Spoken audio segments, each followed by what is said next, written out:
good morning, Lunia. Good morning, everybody. My name is Glenn Opton-Brow. I'm the president of the City of Liverpool and District Historical Society. And on behalf of our society, I would like to welcome you all and thank you for all coming today and supporting us on this very special occasion, the 55th Ward and Olive Havard Memorial Lecture. For many years, we've held our Havard Lecture at the Liverpool Library, but I thought it was important to bring Liverpool history to the suburbs and also to promote this fabulous facility that we're here today. I also thought parking would be easier here, but apparently not so much. There's only so much parking. So look, I would like to welcome the patrons of the Liverpool Historical Society. They're here today, which is the member for Werriwa, Anne Stanley. Thanks for coming. I also note we have a couple of Liverpool councillors, Fiona McNaught at the back there and Peter Hull. Thanks for coming. And also the former member for Werriwa hiding at the back there, Laurie Ferguson. So well, thank you for coming. Have I missed anybody? Oh, so anyway, that's, and I do have an official apology. Nathan Haggerty, member for Leppington and also Liverpool councillor, is at the Leppington Public School's 100th birthday today. Here we go. That's Krish. Hello. The member for Liverpool, Krish McAlliander. She's coming. Okay, the land that this event is being held on today has many layers of history. I'd like to acknowledge the traditional owners of the Cabrogal clan of the Darug Nation and note there is no need for dual naming here because Lunia is believed to mean here I rest. The suburb now called Lunia includes the land granted to early European settlers of the Liverpool area, such as the father of Australia's whale industry, Captain Eva Bunker, who was granted 360 hectares in 1803 and named his estate Collingwood. After World War I, the Commonwealth government purchased 120 hectares here and created a soldiers' settlement for returned veterans, known as the Hillview Soldiers' Settlement. The land was divided up into 40 small farms and mainly used for poultry farms. In October 1920, the post office was named Lunia. After the name, Hillview was refused as the name of the post office and a name of an Aboriginal of local significance was to be used. So it was named Lunia. However, the name Hillview continued to be used well into the 1960s by locals and on local bus routes. In the 1950s, the Housing Commission of New South Wales redeveloped the land into a residential estate and it officially became Lunia. Now, for those who know this area well, will remember this. Before this wonderful facility was the George Bates Hall. So who was George Bates, you may ask? He did live up the road. Yes. George arrived in Liverpool in the 1930s during the Depression, arriving at Liverpool railway station with no money, no job and no home. He got a job at the Ashcroft Family Butchers in Liverpool until he retired and he moved just across the road here. He was a bit like the Harry Hunt of his day, being a long-term member and eventually the Grand Master of an organisation called the Ancient Order of Foresters, who provided support to members who were sick, disabled, unemployed or in old age. The hall is gone, but I think his name should be kept alive by naming this unnamed room the George Bates Room. And there's another unnamed room just down there, so whether it's this room or the other room, George Bates.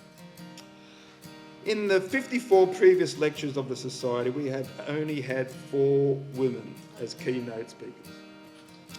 The last one being Nancy Bird Walton, way back in 2001, who talked about her life and the love of flying, not surprisingly. Once I realised this embarrassing fact, I was determined to recruit someone who wasn't a man, who could speak about aspects of Liverpool history. And look, after a few knockbacks, I realised how dumb am I, because I've known June for a number of years, and I realised our guest speaker was right under my nose. So I asked June, and she very promptly replied yes. So I was much relieved when she said yes. So look, now I'd like to ask the member for Werra, Anne Stanley, a lifelong Lunia local, who also happens to be the Labor member for Werriwa and in the current Labor government, to introduce June.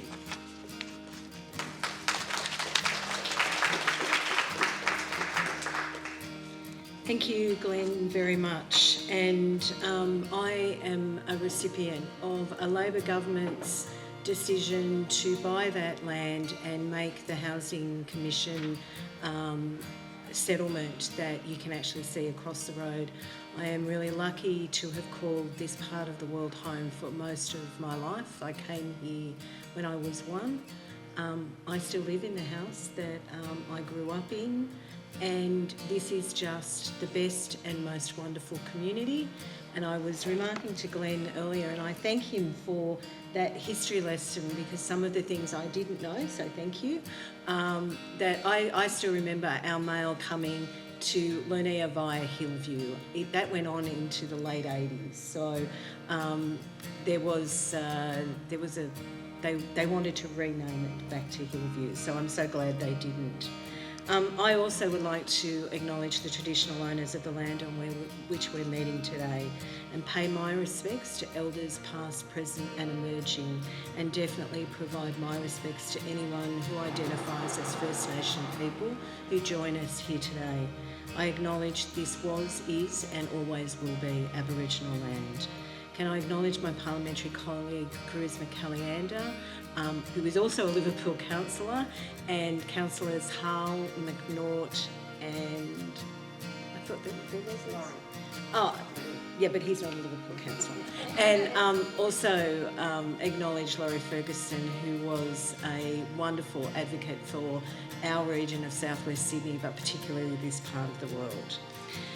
Today we're brought together by the City of Liverpool and District Historical Society. The Society is one of our local community's most important organisations. It's dedicated to the preservation of history in Liverpool, the history of Liverpool and its surroundings. Unfortunately, like so many areas, our history has been lost or forgotten in the name of progress, and it's the commitment of our hard-working volunteers of this historical society that ensure our history is acknowledged, celebrated and conserved. Established in 1951, the collection has approximately 10,000 items acknowledging Liverpool's history since it was established as a settlement in 1810. I'd like to thank the Society for all that you do to preserve this city's history, and for the invitation that's been extended today by President Opton Brow and Secretary Newman. And I acknowledge their leadership and all the people in the Historical Society for what you do every day. Today is the 55th Ward and of Harvard lecture, and I'm honoured to be able to introduce today's guest. We often talk about Mr. Liverpool and Harry Hunt. I think if we had a Mrs. Liverpool, it is definitely June Young. June has been the face of Liverpool charitable and civic events for more than I can remember. Her hard work, dedication and drive to help those in need, charities and others is just simply legendary. I've witnessed firsthand the impact that she's made on our local community.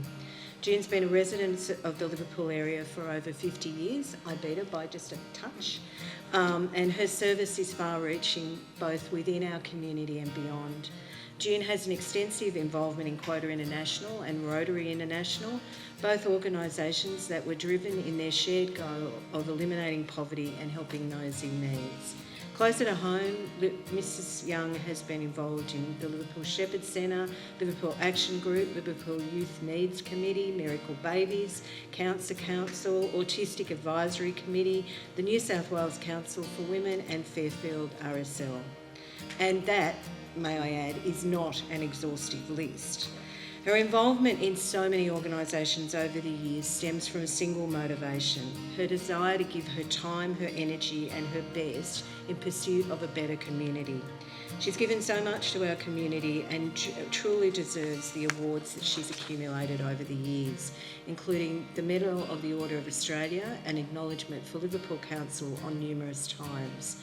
It is my deep pleasure to introduce Mrs. June Young for her lecture.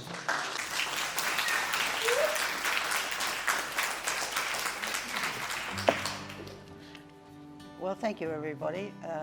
It's lovely to be here.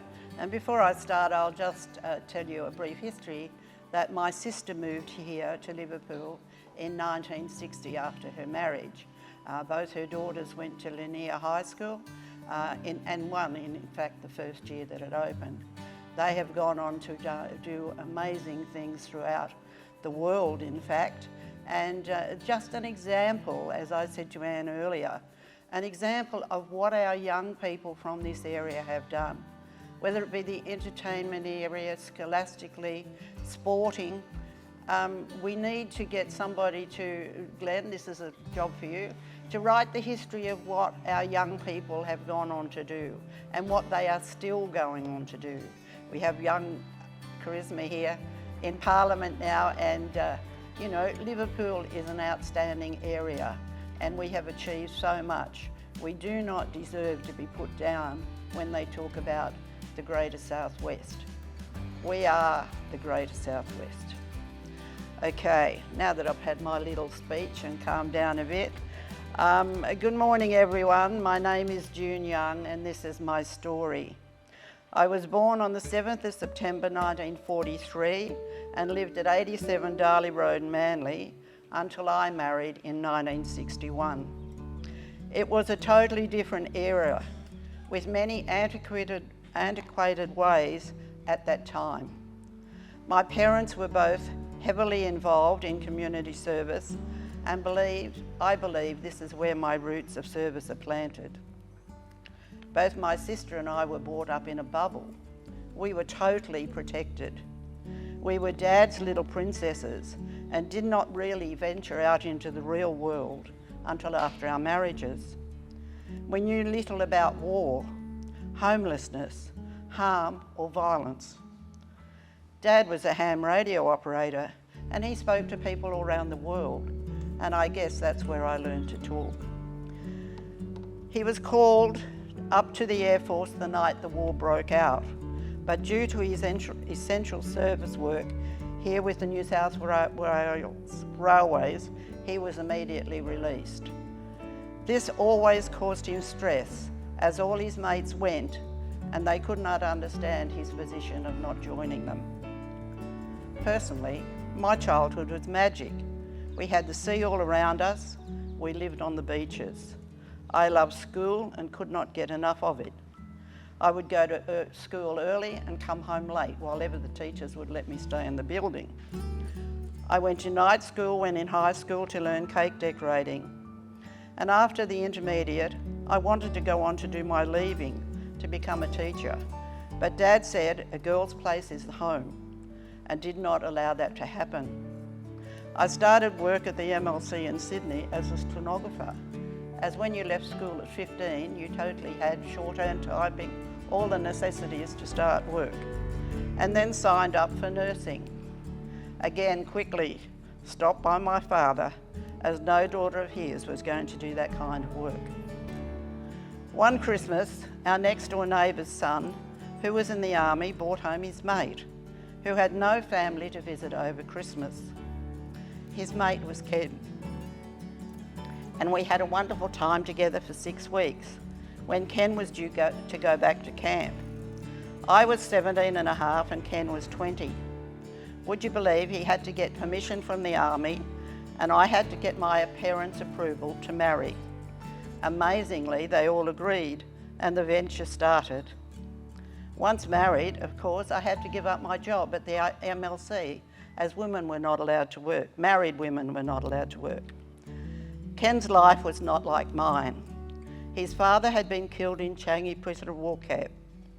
He was 6'7" tall, And even though bowing to the Japanese captors, he was not short enough. He was badly beaten and suffered malnutrition, as did all the prisoners.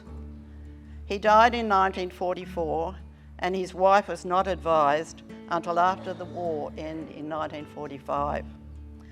Ken's mother remarried, and then Ken was abused constantly until he was taken in by the Salvation Army aged 7. Legacy stepped in and claimed Ken, who then grew up in a legacy home called Moorlands until he joined the army when he was 15 and 9 months. We started married life in Brisbane. I was immediately taken to visit the matron, Auntie Lou, at Moorlands and adopted into the Legacy family. Whenever I needed someone to lean on, it was back to Moorlands. Both Ken and I have worked with and for Legacy ever since. As a young Army wife, our officer's commanding's wife welcomed me and asked that I join the Army Wives Club, as our husbands would be away more than they were home. In point of actual fact, in the first 7 years Ken and I were married, he was away 5 of those years. This is the start to a wonderful adventure, visiting families and making sure they had everything they needed. Every move was overseen by Mrs. Johnson and her ladies to make sure we coped with being on our own. In June the following year, we then moved back to Manly for Ken to attend courses at Ultimo Tech before leaving on a 12-month unaccompanied posting to Wewak, Papua New Guinea. Then it was back to Brisbane for a short while before he was posted to Borneo for 6 months. By this time I had 2 sons, so actually stayed in Brisbane. I wanted to prove to somebody that I could do it on my own. Again, working for the Army Wives Club. I also started sewing for clients and also doing wedding cakes and making wedding dresses.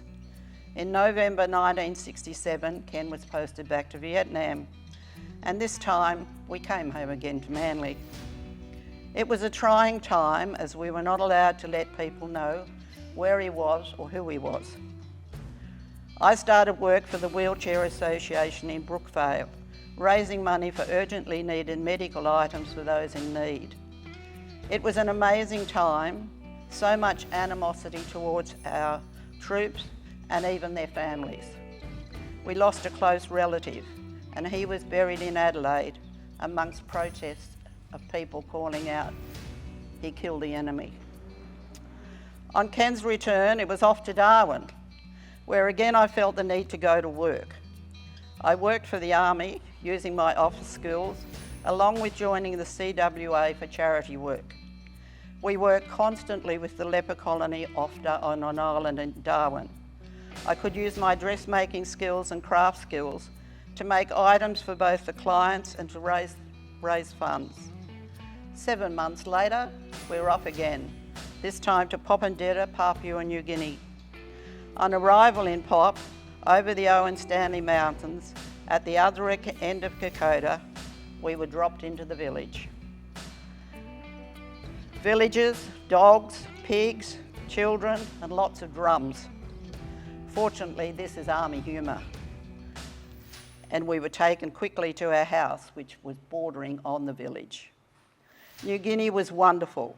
15 Army families in the middle of the jungle. We lived just down from where the Sayo sisters had been raped and murdered by the Japanese during the war. A very sacred site. The Sayo sisters had come back after the war and established a leper colony, and also a safe place for abandoned children and health services for the natives. The CWA had been started in Popondetta by our Army commander's wife, Beryl Hodges, and she immediately got me involved. I loved working with the Sayo sisters in all their avenues and often helped out in the hospital with dressing wounds, etc. The natives never sought treatment until it was always too late.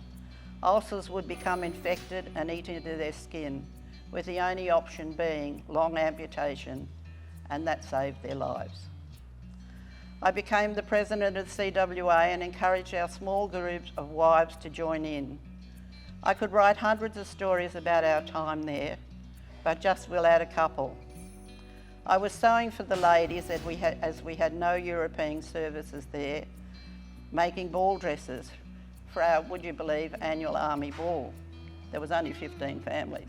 When a young native woman requested I make her a wedding dress and veil for her wedding. She wanted to look like Europeans do at our weddings. So it began. I made the dress, sent to Moresby for the fabric for the dress and veil, and the process began. On the day we were invited to the wedding, out in the middle of the jungle, she looked amazing. 8 months pregnant and the husband in ass grass. Neither had shoes. On another occasion, we were up at the Illamo Falls, just down from Kokoda on a picnic. I saw a bundle bouncing down the rapids.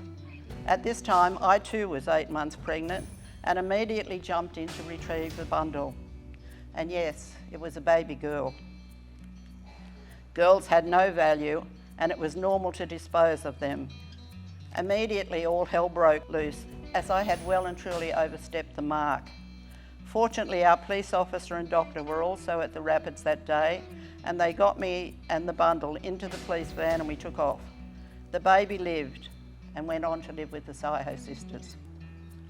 It was in Popondetta that the Army, 15 families, all worked for the Public Works Department, building roads, houses, electricity systems, water and every service possible. An amazing experience for our soldiers, as nowhere in Australia could they get this experience. Ken even supervised the building of an overseas wharf at Oro Bay, which is still there today. I took on a Chinese trade store for the second year and started to import fabric and items not available in New Guinea for our families. It was also a time I learnt many engineering skills, because if the rains came and the roads collapsed or the lights fell down, Ken and I would go out along with the other soldiers to repair whatever we could. No experience will ever top Popondetta. After 2.5 years, it was back to Australia, into Puckapunyal in the middle of winter, after all these years in the tropics. National service, the Vietnam War, and all was still happening. Every march out for the troops, along with the ladies from the school P&C, we would put on a barbecue for the families and see the lads on their way. I took over the craft club at Pucka, a small establishment in the community hall, making moccasins out of lamb's wool and leather. It was not long before I introduced new crafts, and the club began to grow bigger and bigger. The Army then provided us with 2 army huts, which they outfitted for the craft club. We reached out into the Seymour community for the farmers' wives to attend as well. It became a major event every Wednesday night with up to 200 men and women taking part. Our purchases of fleece increased and we needed trips to Melbourne every fortnight to restock. Again, I was in the CWA, this time learning China painting and going to classes in Kilmore to learn and then teach Duncan ceramics. Ken was away a lot, that was quite normal. The boys were at school and Susan at preschool. So I started working again for the Army, running the Army Services Canteen organisation. It was not long before I became the manager. We opened at 5 a.m. and closed at 10:30 each night. It was a home away from home for many a young soldier who just needed someone to talk to over a beer or a coffee. Next, it was a posting to Sydney, at last. And we started our Liverpool experience living at Hammondville. I started working for Maury Muller Motors as his secretary bookkeeper. What an experience for those of you that know Maury. Maury was in Moorebank Rotary Club and always planning the next event. I became involved with the Liverpool Festival. Maury started the Miss Liverpool Quest, won the first year by Tracy Lee Cornish. Peter Warren lent us all his golf buggies and the girls were driven up and down Macquarie Street. Mike Sullivan, Gary O'Neill, Maury and other members arranged for a helicopter to drop ping pong balls over Big Park with the prize of a car. You've all seen helicopters. The balls went all over the town centre. The people went scurrying just to find the right ping pong ball. That festival was named the Flying Pie Man Festival after a Liverpool legend. Ken retired from the army in 1979 and said to me, "You have followed me for the last 20 years. Now what would you like to do?" I simply said I would like to open a ballet and theatre shop. Ken nearly fainted.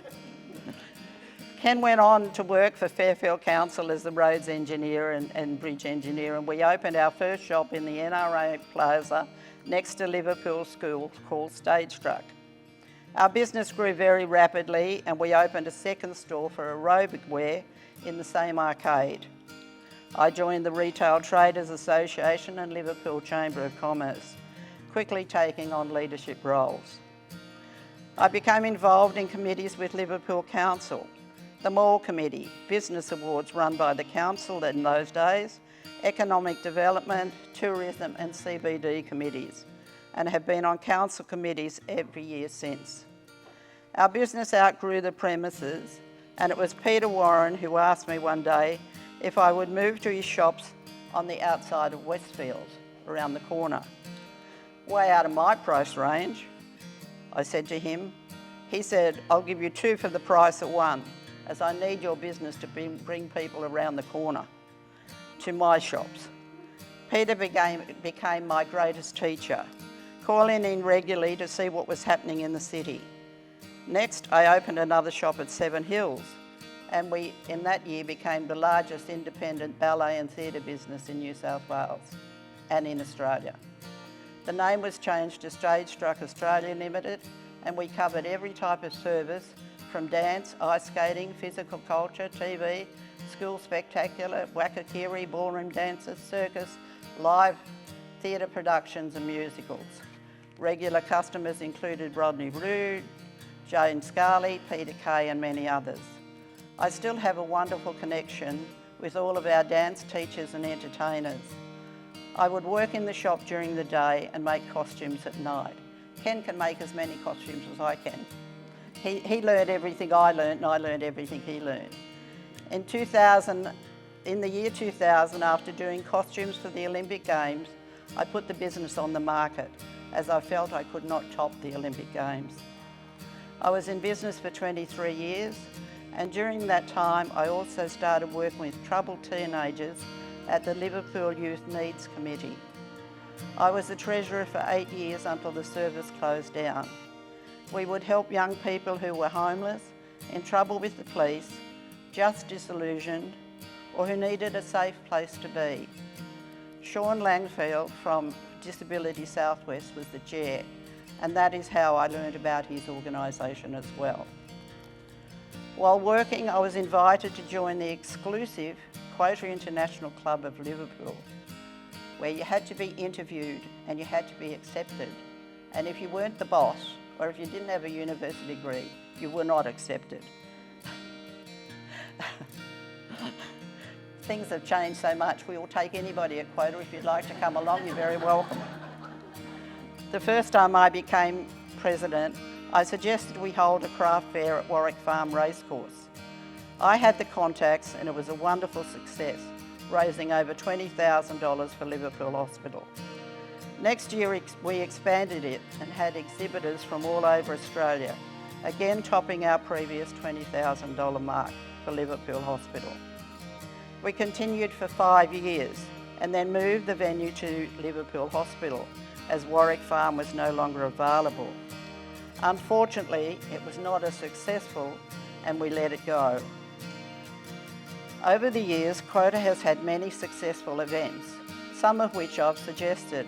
A diabetes expo at Fairfield RSL, the high teas over 5 years at the Warwick, with profits going to New Orris School Deaf Unit, the Shepherd Centre, Hearing Dogs, the Ingham Centre and many others. Our annual Women's Day breakfasts are legendary in Liverpool, and up till last year were always held at Humps. Harry was our major supporter of Quota and we used to help him in his community projects. I work constantly with Harry Hunt in many areas: the Salvation Army Red Shield Appeal, his annual Christmas lunches for those in need, where I would be the compere and Ken would be Santa. We held the Hunt's $10,000 Classical Musical Award, along with Rex Harris, BEM, running heats over 4 weeks before the grand final at Hunt's. Competitors came from all over Australia. It was a wonderful event. Harry and I supported many theatrical agents and brought the Mo Awards to Liverpool before it finally closed due to lack of sponsorship. Harry would ring me every time there was a disaster and say, "What are we going to do to help these people?" When the fires hit on the south coast, he would organise accommodation, food, beds and medical services, calling one Christmas for quota to help as his staff were on holidays. And those quotarians were up the back of the room. We went willingly, making meals, beds, washing linen, changing clothes, doing laundry, even administering eye drops into the firefighters' eyes to help them clear. That year, Quota held a fundraiser at Harry's for the Victorian and Liverpool Rural Fire Brigades to help replace their equipment. Later, I became the District Governor of District 45, an area from Liverpool down to the Victorian border and out to Broken Hill. For 20 months, I travelled to all the quota clubs in the district and then held my first conference in Moss Vale with over 160 people attending from the district. Next, I was elected to the South Pacific Area Director on the International Board in Washington, DC, USA. My area was then all Australia, New Zealand, Norfolk Island and Fiji. I was never home. It was my turn. As I visited all the clubs, attending their events and flew to the US twice a year. Along with the New Zealand clubs, I had my international South Pacific Conference in Rotorua with the New Zealand Governor-General opening the meeting. During this time on the International Board, I was the International Community Chair for the first year and World Service Chair for the second. I travelled to many areas in America and Canada to conferences and board meetings. This led me to going to New Delhi, India, with a group to open the second stage of the Quota Home for disadvantaged women and children. We stayed for 7 days, visiting all our projects in India, and they were far-ranging. Next, it was 3 welfare trips to the Philippines, where we travelled to all parts of the area. Just about visited nearly all the islands, I think. In Davao, we took computers and hearing equipment to test newborn babies, donating it to the hospital before we left. We travelled to the villages high in the mountains to open a preschool for children who had to walk many miles barefooted to learn. We left there giving a pair of shoes to every child. I personally returned on each occasion to a home for orphan children with urgent medical needs. One child had fallen from a window as a 2-year-old and broken most of the bones in his body. With no money, he was abandoned and taken to the home. He was now 14 on my first visit, lay on a mattress, crippled on the floor, and had never been able to sit, walk, or get outside. Another young boy around 7 also got very excited at our visits. And I could not stand to see him upset. He was placed in a padded room because he'd made a noise. I went in and sat with him in the padded room and stayed there for about, well over an hour. He obviously only suffered from autism, but with no services available, he had nowhere to go. Quota has given me so much, both in learning public speaking, parliamentary procedure, conflict management, and the value of service. I joined Liverpool Macquarie Rotary in 1997 and instantly started projects like the bed race down Macquarie Street, again raising funds for Liverpool Hospital. The idea of the Police Officer of the Year was instigated by Superintendent Bob McMahon, local area commander and a local from Moorebank.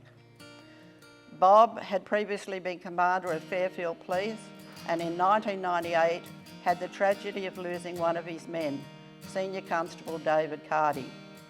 After what was the first New South Wales Police Officer of the Year presentation held at Fairfield RSL. Bob had received messages saying one of his officers would be murdered, and while everybody was on the lookout, David Carty was murdered the night of that first presentation. Morale was low in the New South Wales Police Force at that time, and Bob had seen the Police Officer of the Year Awards in Darwin and brought it back to Fairfield to commence it there. And Tony, I believe you were there at that very first night as well. Bob was transferred to Liverpool in 1999 and personally approached me to see if Liverpool Macquarie Rotary, along with the 3 other Liverpool Rotary clubs, may also commence a Liverpool Police Officer of the Year under his leadership. All 4 clubs agreed and planning began. It was held at the Macquarie Function Centre in Macquarie Street. Commissioner Ryan was the guest speaker. The event was designed to be a service-only project, starting with a nil balance and finishing with a nil balance. We ended up making a small profit of less than $1,000, and this was donated to Police Legacy. The first winner was Constable Tony McLean, who our Liverpool Rotary clubs later sent to Colorado, USA, on a Rotary 1-week exchange program. The awards are now... Okay, missed it again. The awards are now held annually.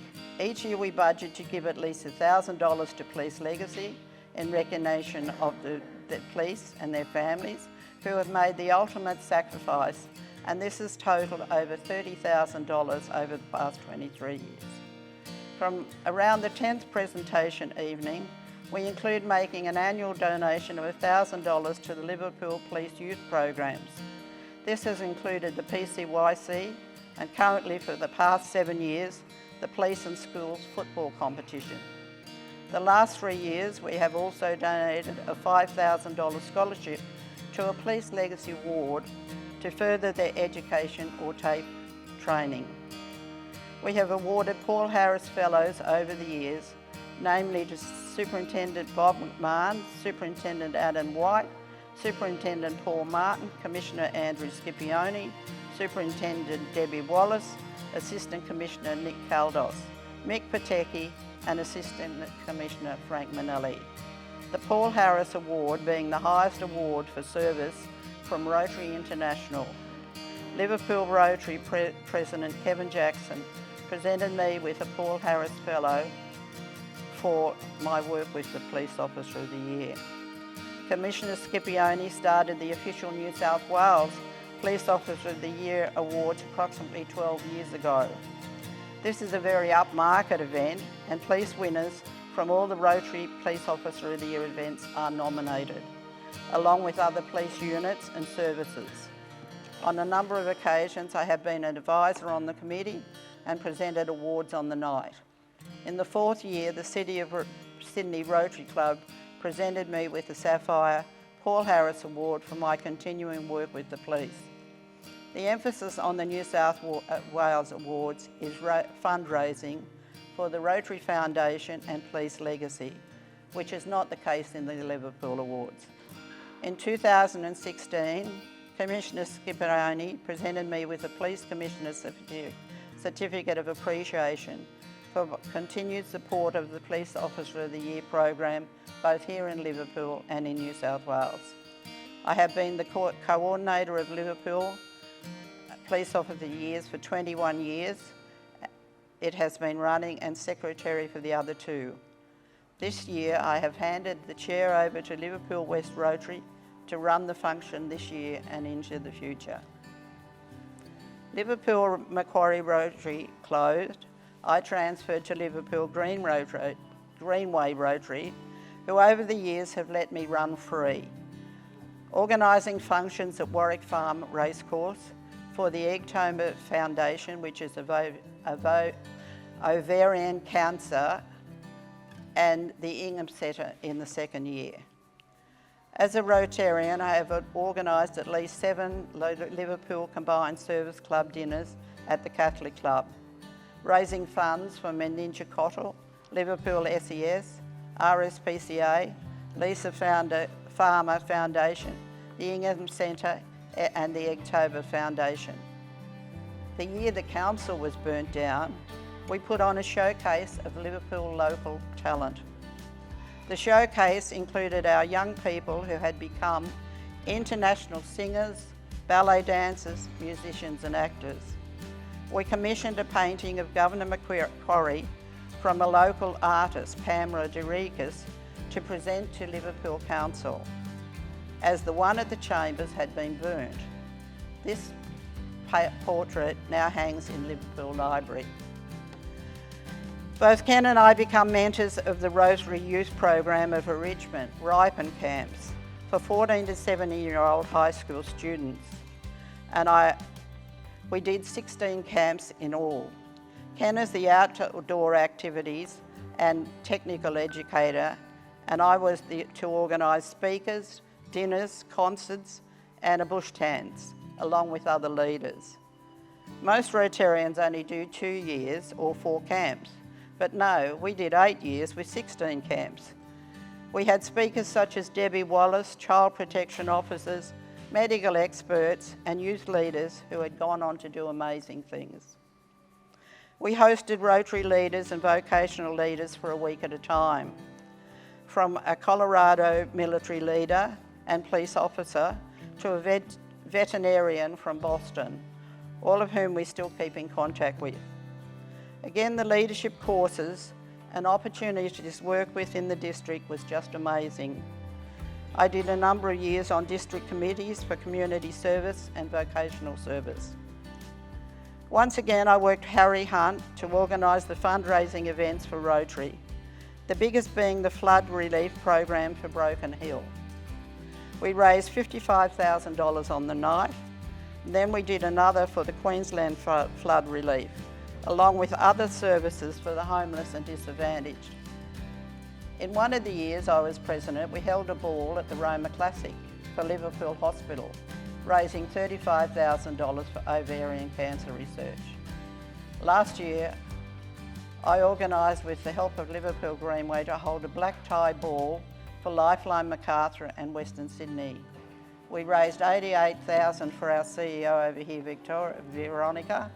Liverpool Greenway closed down at the end of 2022 when I again received another Sapphire Paul Harris from my own club. I have now moved to Liverpool West Rotary. It is very hard to leave an organisation you've been with for 25 years. This year I again work with Lifeline Macarthur and Western Sydney to organise, along with CEO Veronica McDonald and Sue Lee Hunt, to hold the 60th anniversary ball, and we raised $70,000. As I mentioned previously, Legacy has been my lifelong charity that both Ken and I totally support. I have been a legatee for 25 years in an official capacity. Before this time, it was only service personnel who could be legatees.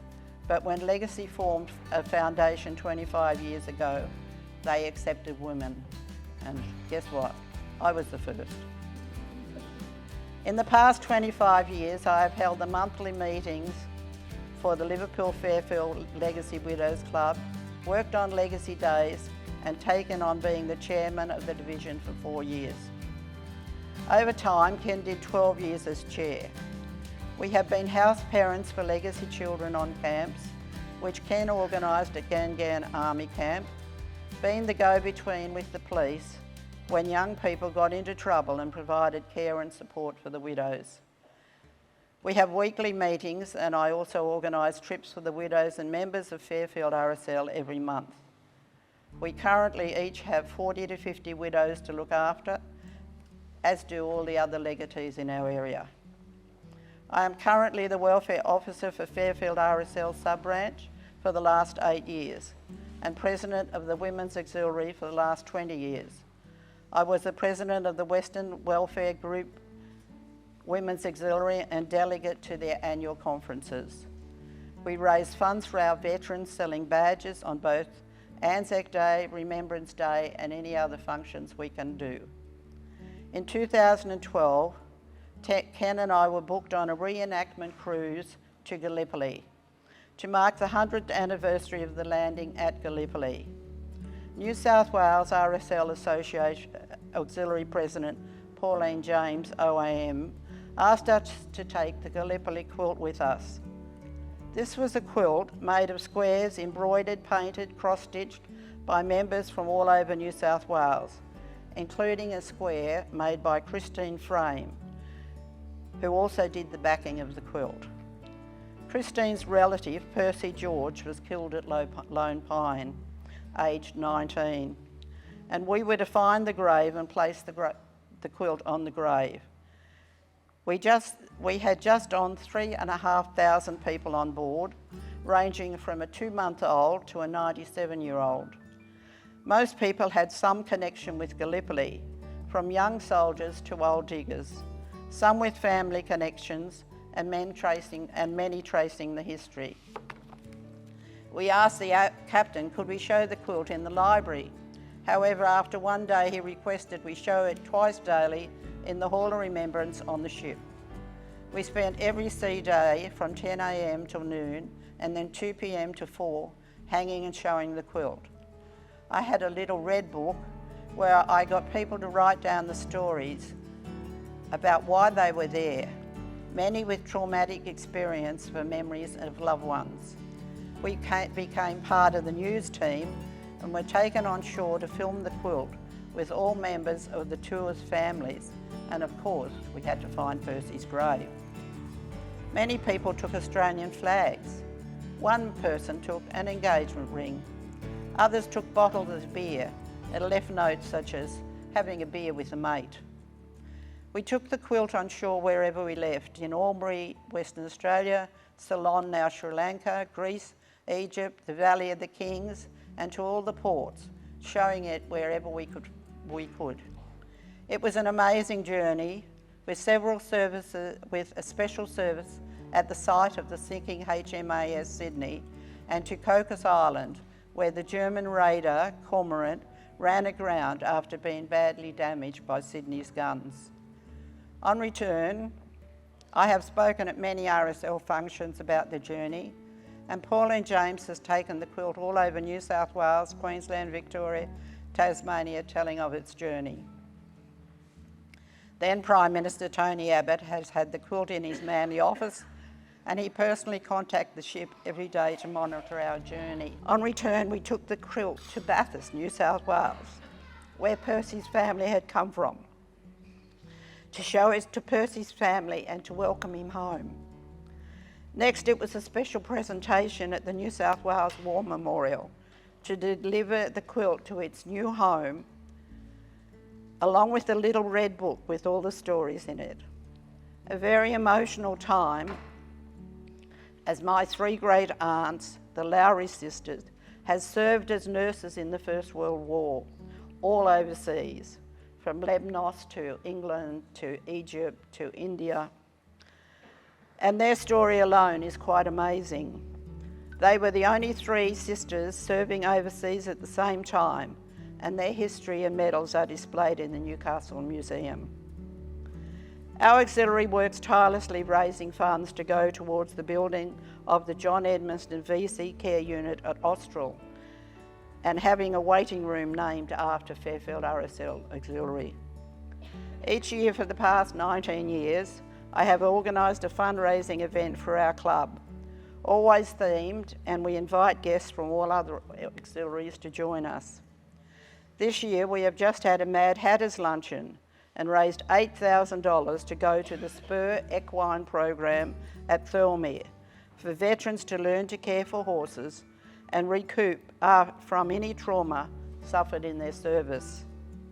Fairfield RSL has just opened a soup kitchen for those in need, and both Ken and I work there on a rostered system. I am a board member of the City of Fairfield RSL Memorial Club, which runs this program.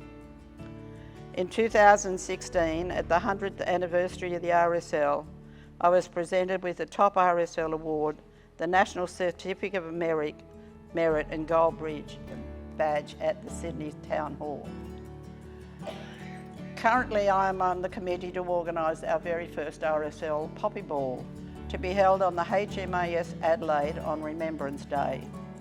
We hope to raise $1 million for veteran services, and we will. We have acceptances from the Governor-General and Mrs Hurley and have just about sold all 40 tables.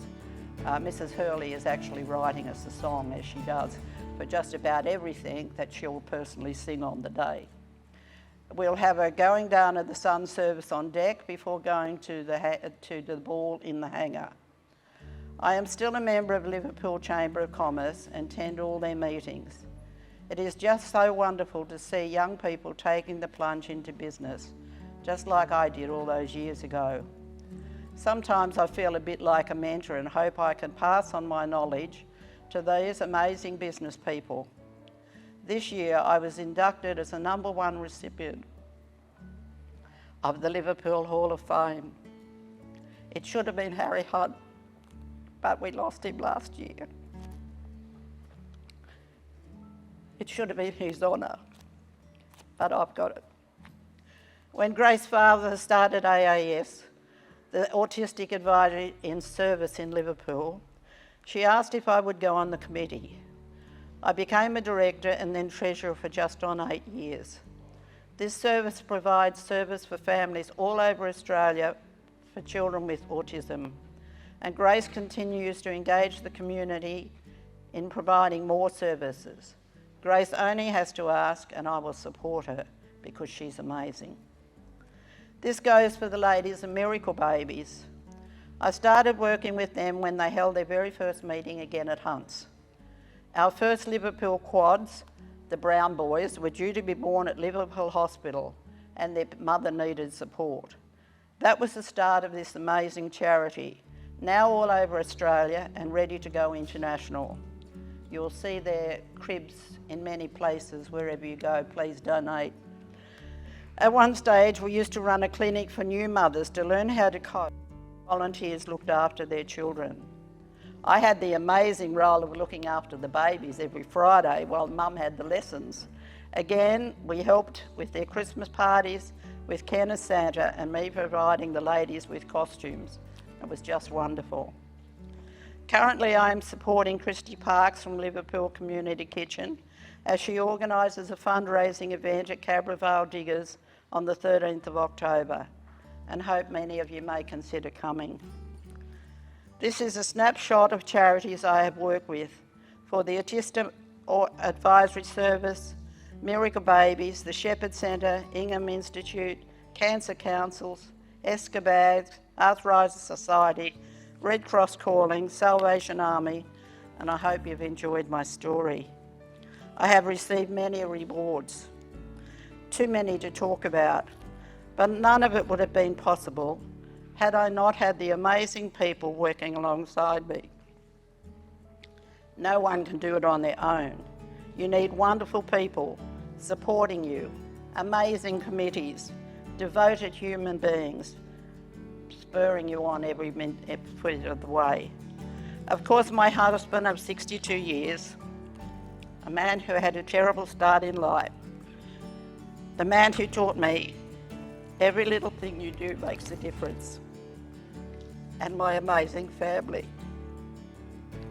My 3 children who have all served their country in uniform, and they are amazing. Liverpool has been a special part of my life.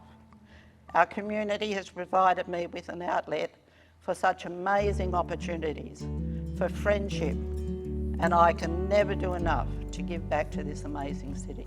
Thank you.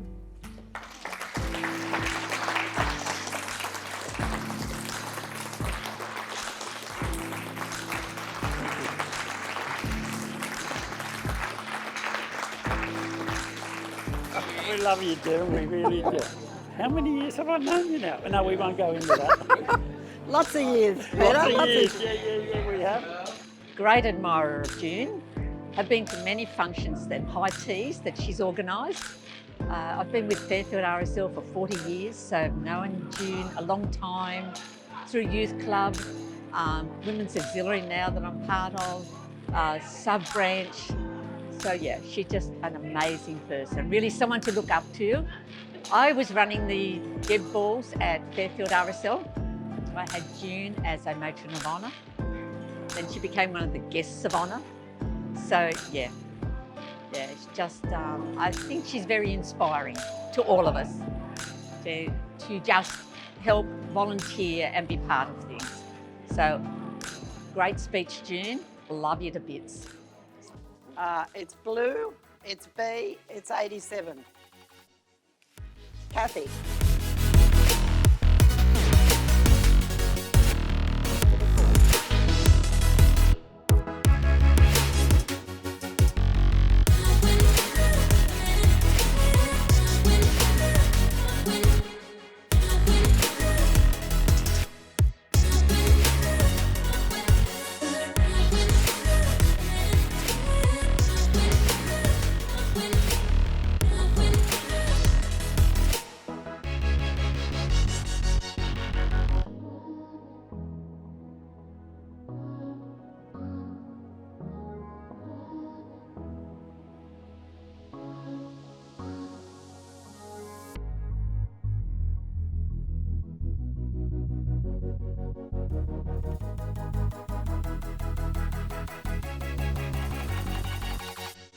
I was sitting there going, I have no idea how you do so much and how you manage to fit so much into your life, but Carry a diary. That's all about whoever's first in the diary, that's it. yes. Never change. That's Whoever gets on the diary first. Love you.